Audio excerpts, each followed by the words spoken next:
Hi, Vijayapura ಹಳ್ಳಿ ಅಡುಗೆ ಚಾನಲ್ಗೆ ನಿಮ್ಮೆಲ್ಲರಿಗೂ ಸ್ವಾಗತ. ನೋಡಿರಿ, ನಾವು ಉತ್ತರ ಕರ್ನಾಟಕದ ಬದ್ನಿಕಾಯಿ ತುಂಬ್ಗಾಯಿ ಹೆಂಗೆ ಮಾಡೋದಂತ ನಮ್ಮ ಚಾನಲ್ ಒಳಗೆ ನಾವು ಇವತ್ತು ಹೇಳಕ್ಕೆ ಬಂದೇವಿ. ನೋಡಿರಿ ಎಷ್ಟು ಚಂದ ಆಗೈತಿ. ಇದು ಅನ್ನದ ಜೊತೆನೂ ತಿನ್ಬೋದು, ರೊಟ್ಟಿ ಜೊತೆನೂ ತಿನ್ಬೋದು. ಇದು ಎರಡಕ್ಕೂ ಮ್ಯಾಚ್ ಆಕೈತಿ. ಇದನ್ನು ಮಾಡೋದು ಹೆಂಗಂತ ನಾವು ಇವತ್ತು ನಿಮ್ಮ ಜೊತೆ ಶೇರ್ ಮಾಡಕ್ಕೆ ಬಂದೇವಿ. ಬರ್ರಿ ಮಾಡೋಣಂತ. ಇವಾಗ ನೋಡಿರಿ, ಒಂದು ಬದ್ನಿಕಾಯಿ ಒಳಗೆ 4 ಹೋಳು ಆಗಂಗೆ ಹೋಳು ಮಾಡಿ ಇಟ್ಕೊಂಡೀವಿ. ಮತ್ತು ಬದ್ನಿಕಾಯಿ ಪಲ್ಯಕ್ಕೆ ಹಾಕೋಕೆ ಒಂದಿಷ್ಟು ಬೆಳ್ಳುಳ್ಳಿ ಜಜ್ಜಿಟ್ಕೊಂಡೀವಿ. ಮತ್ತು ಒಂಚೂರು ಕೊತ್ತಂಬರಿ ಹೋಳು ಇಟ್ಕೊಂಡೀವಿ. 1-2 ಟೊಮ್ಯಾಟೊ ಹೋಳು ಇಟ್ಕೊಂಡೀವಿ. ಬರೀ ಇದಕ್ಕೆ ತುಂಬಾಕ ಮಸಾಲೆ ರೆಡಿ ಮಾಡೋಣಂತ. ಈ ಕಲ್ಲೊಳಗೆ ಇವಾಗ 2 ಮುಷ್ಟಿಯಷ್ಟು ಶೇಂಗಾ ಹಾಕ್ಕೊಂಡೀನಿ. ಈ ಶೇಂಗಾನ ಸ್ವಲ್ಪ ಸಣ್ಣಗೆ ತಿಕ್ಕೊಳ್ಳೋಣಂತ. ಫಸ್ಟ್ ನೋಡಿರಿ, ಇವಾಗ ಸಣ್ಣಗೆ ಶೇಂಗಾ ಎಲ್ಲ ಪುಡಿ ಆಗಂಗೆ ತಿಕ್ಕೊಳಕತ್ತೀವಿ. ನೋಡಿರಿ, ಈಗ ಶೇಂಗಾ ಸ್ವಲ್ಪ ಪುಡಿ ಆಗೈತಿ. ಈಗ ನಾವೇನು ಅಗಳೆ ತೆಗೆದಿಟ್ಕೊಂಡಿವಲ್ಲ, ಆ ಟೊಮಾಟೆ ಹಣ್ಣೆಲ್ಲ ಉಷ್ಟು ಹಾಕ್ಕೊಳ್ಳೋಣಂತ. ಟೊಮ್ಯಾಟೊ ಉಟ್ಟು ಹಾಕಿ ಮತ್ತು ಇದಕ್ಕೆ ಸ್ವಲ್ಪ ಕೊತ್ತಂಬರಿನೂ ಹಾಕ್ಕೊಳ್ಳೋಣಂತ. ಒಂದು ಸ್ವಲ್ಪ ಮಸಾಲೆ ಹಾಕ್ಕೊಳಕತ್ತೀನಿ. ಇನ್ನೊಂದಿಷ್ಟು ಮ್ಯಾಲೆ ಪಲ್ಯಕ್ಕೆ ಹಾಕ್ಕೊಳಕ್ಕೆ ಇಟ್ಕೊಂಡೀನಿ. ಈ ಟಮಾಟಿ ಮತ್ತು ಕೊತ್ತಂಬರಿ ಎರಡೂ ಶೇಂಗಾ ಜೊತೆ ತಿಕ್ಕೊಳ್ಳೋಣಂತ. ಇವಾಗ ಒಂದು ಸ್ವಲ್ಪ ಇದು ಎಲ್ಲನೂ ಮಿಕ್ಸ್ ಆಗಂಗೆ ತಿಕ್ಕೊಂಡಿವಿ. ಇವಾಗ ಚಮಚೆ ತೊಗೊಂಡು ಎಲ್ಲ ಗೊಳೆ ಮಾಡಿಕೊಂಡು ತಿಕ್ಕೊಳಕತ್ತೀವಿ. ನೋಡಿರಿ, ಇದೊಂದು ಸ್ವಲ್ಪ ಗಟ್ಟಿ ಅನ್ನಿಸ್ತು. ಇದಕ್ಕೆ ನೀರು ಹಾಕ್ಕೊಂಡು ತಿಕ್ಕೊಳಕತ್ತೀನಿ. ಸ್ವಲ್ಪ ಅಳಸಾಗೆ ಇರಬೇಕು, ಎಲ್ಲ ಬದ್ನಿಕಾಯಿಗೂ ಆಗಬೇಕಲ್ಲ ಇದು. ಹಾಗಾಗಿ ಸ್ವಲ್ಪ ಅಳಸಾಗೆ ಇರಬೇಕಿದು. ನೋಡಿರಿ, ಇವಾಗ ಇದು ತಿಕ್ಕೊಂಡೇವಿ. ಇದಕ್ಕೆ ನಾವೀಗ ಎಷ್ಟು ಪಲ್ಯ ಮಾಡ್ತಿರ್ತೀವಿ ಅದರ ರುಚಿಗೆ ತಕ್ಕಷ್ಟು ಉಪ್ಪು ಹಾಕ್ಕೊಳಕತ್ತೀವಿ. ನೋಡಿರಿ, ಈಗ ಎಷ್ಟು ಉಪ್ಪು ಹಾಕ್ಕೊಳಕತ್ತೀನಿ. ಮತ್ತು ಇದಕ್ಕೆ ಒಂದು ಸ್ವಲ್ಪ ತಿಕ್ಕೊಂಡು ಆದ್ಮ್ಯಾಗ ನಾನು ಒಂದು ಅರ್ಧ ಚಮಚದಷ್ಟು ಮಸಾಲೆ ಖಾರ ಹಾಕೋತೀನಿ. ನಾವು ಮಸಾಲೆ ಮೊದಲೇ ರೆಡಿ ಮಾಡಿ ಇಟ್ಕೊಂಡಿರ್ತೀವಿ. ನೋಡಿರಿ, ಇವಾಗ ಅರ್ಧ ಚಮಚದಷ್ಟು ಮಸಾಲೆ ಖಾರ ಹಾಕ್ಕೊಳಕತ್ತೀನಿ. ಈ ಮಸಾಲೆ ಖಾರನೂ ಈ ಶೇಂಗಾದ ಪುಡಿ ಜೊತೆ ಸ್ವಲ್ಪ ಸಣ್ಣಾಗಂಗೆ ತಿಕ್ಕೊಳ್ಳೋಣಂತ. ಎಲ್ಲ ಶೇಂಗಾ ಪುಡಿ ಮಸಾಲೆ ಖಾರ ಕಲಿಸ್ಕೊಂಡು ತಿಕ್ಕೊಳ್ಳೋಣಂತ. ಇವಾಗ ನೋಡಿರಿ, ಈಗ ಎಲ್ಲನೂ ಮಿಕ್ಸ್ ಆಗೈತಿ. ಈಗ ಇದಕ್ಕೆ ಅರಿಶಿನ ಪುಡಿ ಹಾಕ್ಕೊಳ್ಳೋಣಂತ. ಮತ್ತು ರುಚಿಗೆ ತಕ್ಕಷ್ಟು ಸ್ವಲ್ಪ ಬೆಲ್ಲ ಹಾಕ್ಕೊಳ್ಳೋಣ. ಸ್ವಲ್ಪ ಬೆಲ್ಲದ ರುಚಿ ಇದ್ರೆ, ಬೆಲ್ಲದ ಫ್ಲೇವರ್ ಇದ್ರೆ ಚೆಂದ ಆಗುತ್ತೆ ಅಡುಗೆ ಅಂಥೇಳಿ, ಮತ್ತು ತಿನ್ನೋಕ್ಕೂ ಟೇಸ್ಟ್ ಆಗುತ್ತೆ ಅಂತ ಹಾಕೋತೀವಿ ನಾವು. ಈಗ ಬೆಲ್ಲ ಅರಿಶಿನ ಪುಡಿ ಹಾಕ್ಕೊಂಡಿಂತ್ರ ಎಲ್ಲ ಶೇಂಗಾದ ಪುಡಿ ಮಿಕ್ಸ್ ಮಾಡಿಕೊಂಡು ಮತ್ತು ಇನ್ನೊಂದು ಸತಿ ತಿಕ್ಕೊಳ್ಳೋಣ.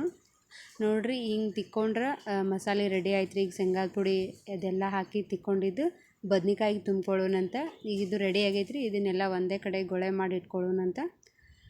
ಒಂದು ಕಡೆ ಗೊಳೆ ಮಾಡಿ ಈಗೇನು ಬದ್ನಿಕಾಯಿ ಹೋಳು ಇಟ್ಕೊಂಡೇವಲ್ಲ ಅದಕ್ಕೆ ನಾವೀಗ ತುಂಬ್ಕೊಳ್ಳೋಣಂತ. ಬದ್ನಿಕಾಯಿಗೆ 4 ಭಾಗ ಮಾಡ್ಕೊಂಡೇವಲ್ಲ, ಆ 4 ಭಾಗ ಹಿಂಗೆ ಓಪನ್ ಮಾಡಿ ಅದರ ಮಧ್ಯದಾಗ ಈಗ ನಾವು ಪುಡಿ ಮಾಡಿ ಇಟ್ಕೊಂಡಿದ್ದನ್ನು ಹಾಕ್ಕೊಳಕತ್ತೀವಿ. ಇದನ್ನ ಹಿಂಗೆ ಹಾಕಿ ಒಂದು ಸ್ವಲ್ಪ ಬಾಯಿ ಮುಚ್ಚಿ ಇಡಬೇಕು. ಹೀಗೆ ಎಲ್ಲ ಬದ್ನಿಕಾಯಿನೂ ಇದೇ ಥರ ತುಂಬ್ಕೊಳ್ಳೋಣಂತ. ಇದಕ್ಕೆ ನಾವು ತುಂಬ್ಗಾಯಿ ಅಂತ ಕರಿತೇವೆ ನಮ್ಮ ಕಡೆ. ನೀವೇನಂತೀರಿ ಗೊತ್ತಿಲ್ಲ. ಎಣ್ಣೆಗಾಯಿನೂ ಅಂತೀವಿ. ಇದು ಸಖತ್ತಾಗುತ್ತಿದೆ. ರೊಟ್ಟಿ ಒಳಗೆ, ಬಿಸಿ ಜೋಳದ ರೊಟ್ಟಿ ಒಳಗೆ ತಿಂದ್ರಂತೂ ಮಸ್ತ್ ಇರ್ತೈತಿ. ನೋಡಿರಿ, ಈಗೆಲ್ಲನೂ ತುಂಬ್ಕೊಳತ್ತೀನಿ ನಾನು.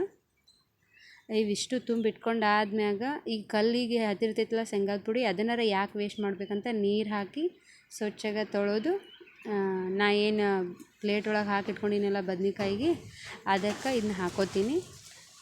ಇದನ್ನ ಹಾಕ್ಕೊಂಡು ಆದ್ಮ್ಯಾಗ ಬರ್ರಿ ನಾವು ಇವಾಗ ಮಾಡೋಣಂತ.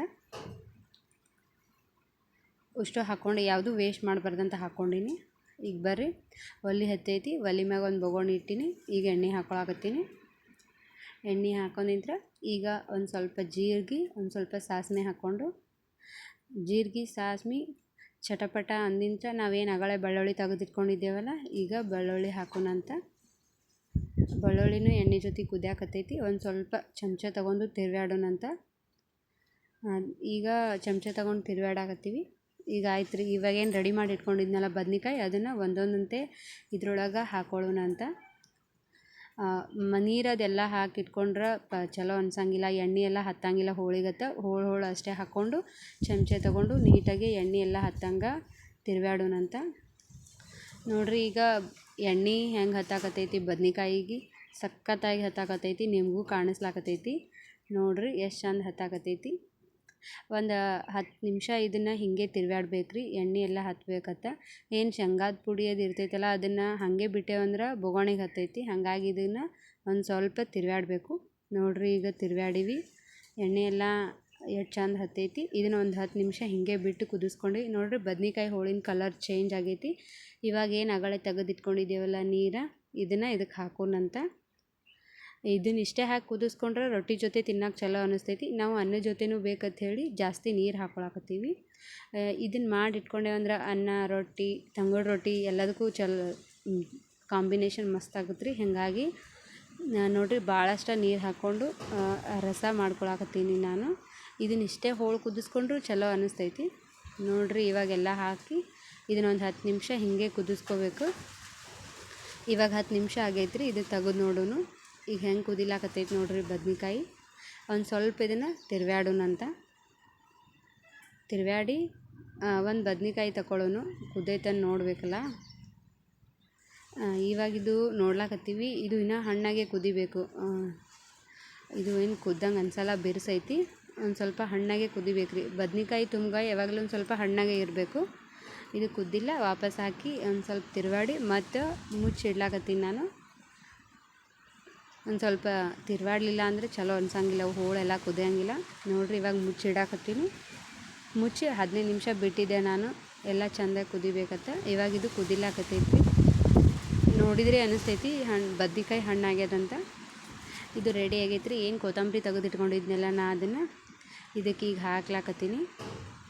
ಇದನ್ನು ಕೊತ್ತಂಬರಿ ಎಲ್ಲ ಮ್ಯಾಗ ಹಾಕಿ ಇಳಿವಿ ತಗೊಂಡ್ರೆ ಆಯ್ತು ರೀ ಬದ್ನಿಕಾಯಿ ತುಂಬ್ಗಾಯಿ. ಎಷ್ಟು ಸಿಂಪಲ್ಲಾಗಿ ಮಾಡೇವಿ ನೋಡಿರಿ ನಮ್ಮ ಹಳ್ಳಿ ಮನೆಯೊಳಗೆ.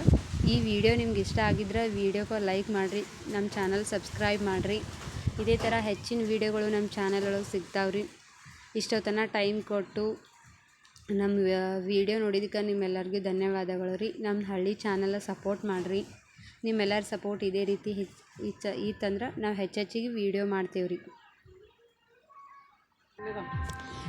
ಇಷ್ಟೊತ್ತನ ಯಾರು ಸಬ್ಸ್ಕ್ರೈಬ್ ಮಾಡ್ಲಾರೆ ನನ್ನ ವಿಡಿಯೋ ನೋಡಿರಿ, ಪ್ಲೀಸ್ ಎಲ್ಲರೂ ಸಬ್ಸ್ಕ್ರೈಬ್ ಮಾಡಿರಿ.